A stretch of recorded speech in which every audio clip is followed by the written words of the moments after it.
This is a graph showing the number of daily cases of COVID-19 in India.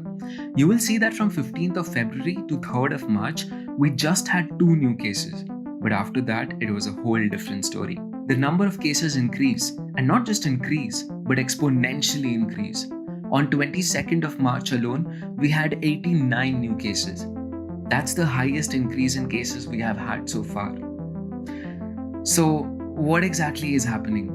Is an exponential rise normal, or is it something specific to India? Well, why not see it for ourselves? Alright, so first, let's build a control group. This box is our universe. You can think of this box as your country or your city or even your local community. And this is you, the healthy citizen represented as a dot in the center. Alright, so let's give you some life so that you can walk around the city. Great. Now let's add some trackers in the right that help keep account of people by their health status, healthy, infected, or dead. But wait, there's just one person here. We need more to build an actual city and see the virus in action. Okay, looks good. So here we have 100 healthy dots just moving around, walking around the city, meeting and greeting people. This will act as our base scenario. This is how normal day-to-day life was before the pandemic knocked our door.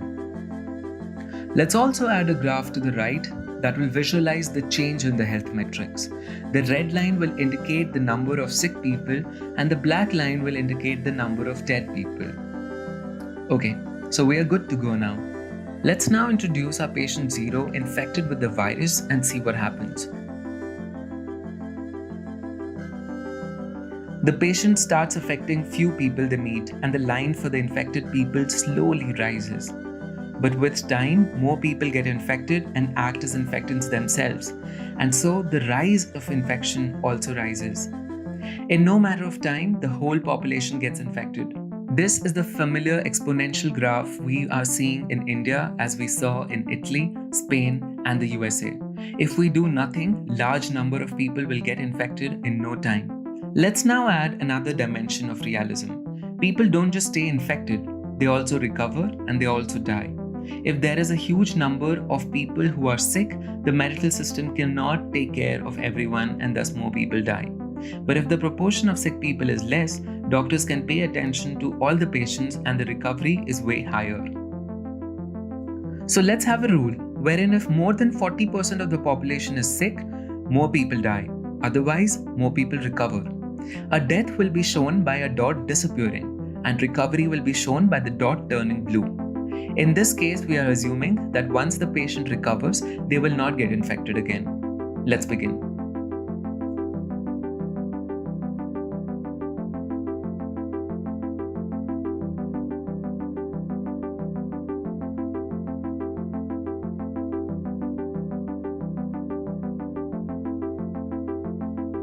We see that the deaths begin to rise as the infection graph crosses 40%. Large number of people die while few also get recovered. The population settles with 57% of humanity wiped out.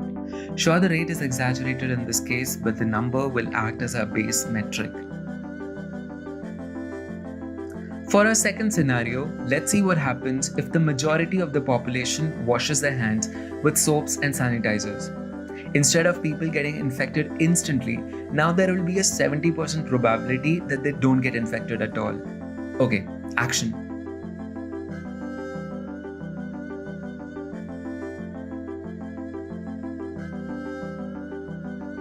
So in this case, fewer collisions result in infections because people are washing their hands and so the virus cannot transmit even if it reaches them. This is what happened in South Korea where people took great care of their hygiene. But as you see, the death rate is still high at 41%. Definitely an improvement from 57%, but still high.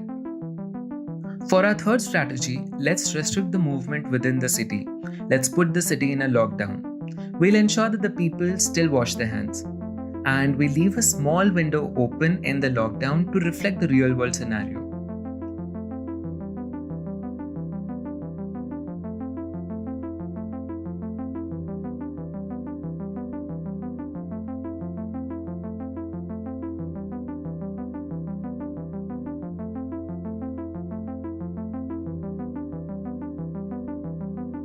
In this example, we see that the deaths have dropped further to 33%. This drop, however, isn't much considering the amount of resources needed to ensure a lockdown.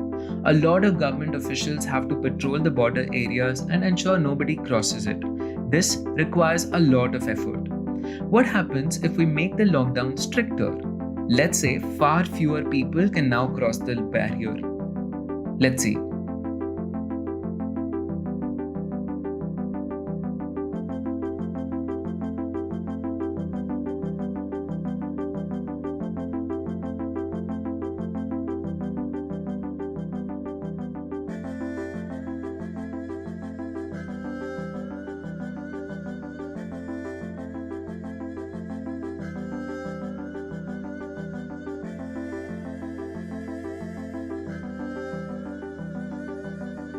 This is amazing. We could restrict the number of deaths to just one and save the other half of the city completely. This is what happened in Wuhan after the Chinese government imposed severe lockdown. But wait, what happens if we run the simulation again?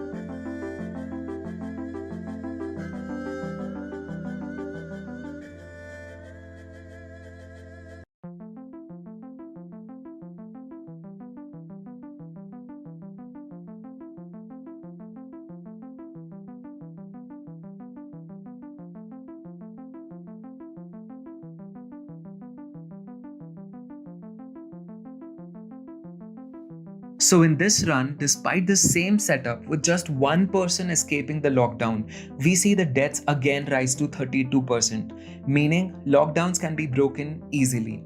All it depends is a bit of bad luck and one idiot who decides to be smart. This is what happened in Italy. When the northern parts of Italy, including Lombardy, the capital area, were put in a lockdown, people just moved to the southern part, and the deaths didn't come to stop as they came down in Wuhan. In practice, all democratic countries will have a very tough time imposing lockdowns. Okay, so for our final strategy, let's try the method everyone has been talking about: social distancing. In this case, people stay in their homes and they don't go out as much. Let's remove the lockdown but still ensure that people wash their hands. And let's see what happens.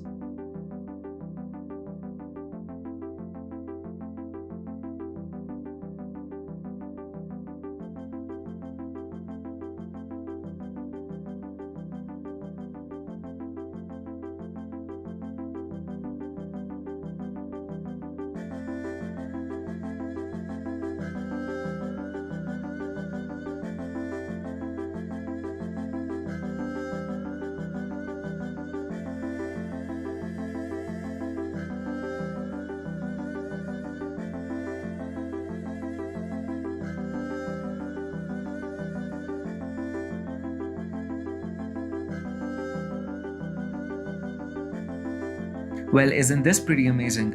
With no need for lockdown and people voluntarily deciding to stay at homes, far fewer collisions happen. The risk of community transmission is now so low that the number of patients never exceeds 40%. Thus, the hospitals can now take care of the infected people and the recovery rates increase. In such a society, the death rate falls below 2%. This is what will happen if we all decided to participate in social distancing. Now, compare this with the initial 57% death rate if none of us do anything. The truth of the matter is, the success of our world today lies not on the governments, not on the big companies, but on ourselves, you and me.